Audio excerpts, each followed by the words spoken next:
I want to begin this film analysis by saying that I cannot believe how much communist propaganda has been created by Hollywood in the last few decades. For an industry that exists and thrives from free market profits, Hollywood certainly panders to a communist, self-loathing, anti-American audience. Now bear with me, because this all does link to 1987's Predator. I've been doing these in-depth film analysis videos for a few years now. It takes hours and hours of research to analyze a film. And during this research, I've noticed a huge shift from American patriotism to American hatred as a very common theme within Hollywood films around the early 1960s. Just as JFK was assassinated in 1963 and the American involvement in the Vietnam War really got going, so did the country see race riots that demolished entire cities and protests by second-wave feminists fighting against their own reproductive nature. During that embarrassing timeline in American history, Hollywood changed its message from warning Americans of communism, like in the original Invasion of the Body Snatchers in 1956, to producing movies with anti-American subtext, like the original Planet of the Apes in 1968. Oh, damn you! God damn you all to hell! And this wave of communist influence hasn't stopped. There have been small pockets of pro-America moments in Hollywood since then, but nothing that's lasted long enough to make a return to a positive American image. Arnold Schwarzenegger's Predator is not one of those patriotic moments. Predator is only a science fiction movie on its surface, but it really harbors a message aimed at changing politics. Along with marketing these anti-American values to audiences, both domestically and internationally, Hollywood's agenda, and much of the recent liberal media's agenda as well, is to eventually usher in a socialist system forged from and weaponized by identity politics in their films and biased news reports, while also greatly limiting, if not completely destroying, American capitalism, followed by a quickly established ruling communist government like we see in Russia, China, and many of the Central and South American countries. 60 years ago, this might have sounded crazy, but these anti-American themes in Hollywood are now blatantly used in 21st century films. The cat is out of the bag, and that's a big reason why Hollywood movies, in general, aren't as successful as they once were. It's mainly the pro-America audience who enjoys buying tickets and going to the movies. But the communist messages are keeping viewers away, making sales suffer because, ironically, the communist audience Hollywood caters to are not the ones who buy movie tickets. I know the original Predator is a beloved film. I respect it as much as the next person. But get ready to discover what the filmmaker's political message in this classic movie is really all about.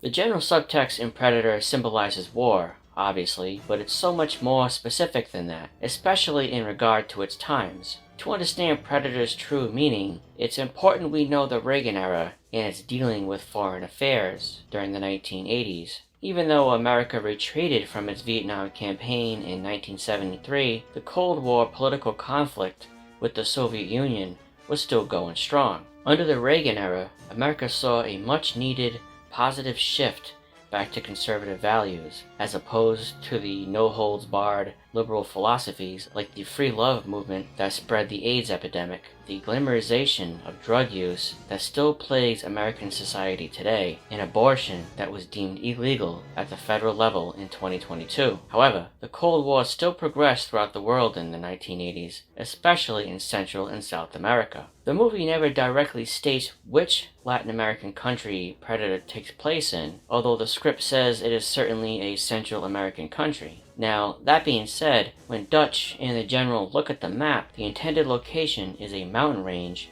in Brazil. But Brazil wasn't a popular political hotspot in the 80s, at least not as infamous as Nicaragua, so this was likely just used to throw the audience off from its true Central American destination. Dutch notices the intended target is over another country's border. This cabinet minister, does he always travel on the wrong side of the border?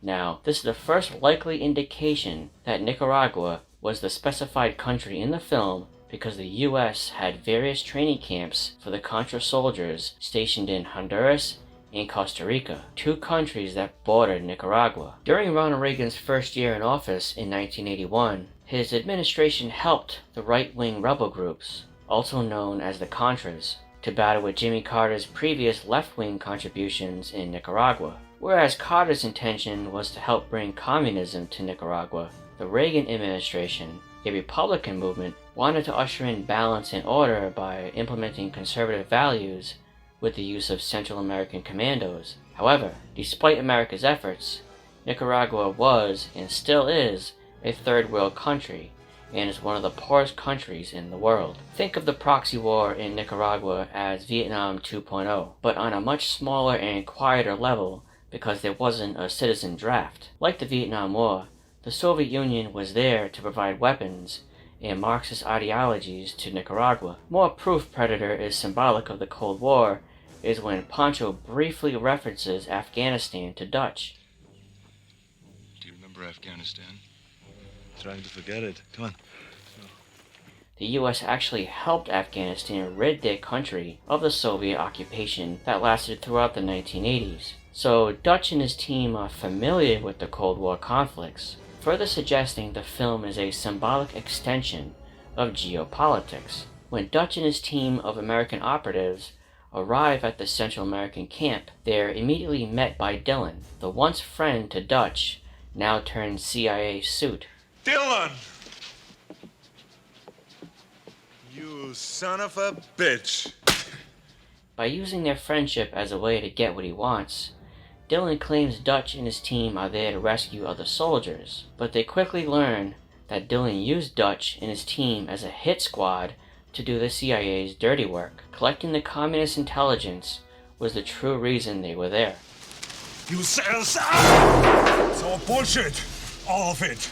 This covert operation is a reflection of the Reagan-era arms involvement. While the administrations of Presidents Jimmy Carter and Ronald Reagan donated millions of dollars into Nicaragua, it was under the Reagan administration in 1985 that Congress passed a law stopping any funding to Nicaragua. However, in secret, the Reagan administration continued its Contra support by funneling money and weapons through Iran, eventually sending several high-ranking Reagan officials to prison as a result. So how does the Yautja play into all this? And what role does it serve in the Cold War conflict between the US and the Soviet Union?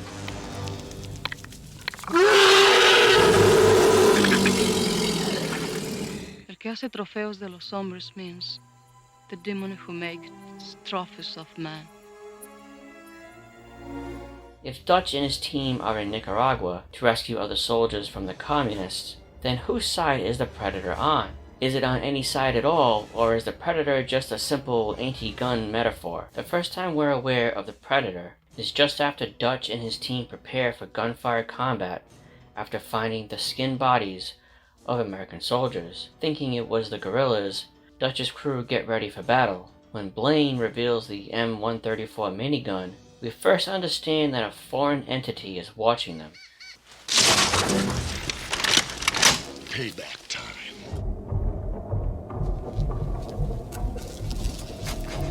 But you can actually hear the clicking of the Predator a few moments earlier when they find the skinned bodies.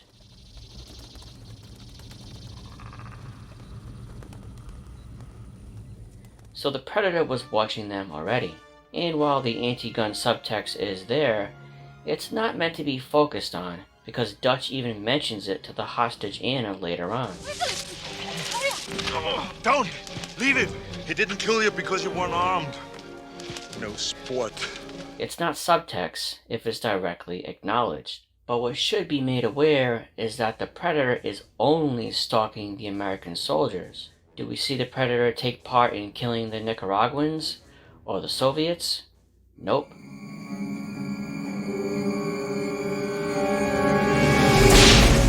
It only attacks Dutch and his American crew Why is that?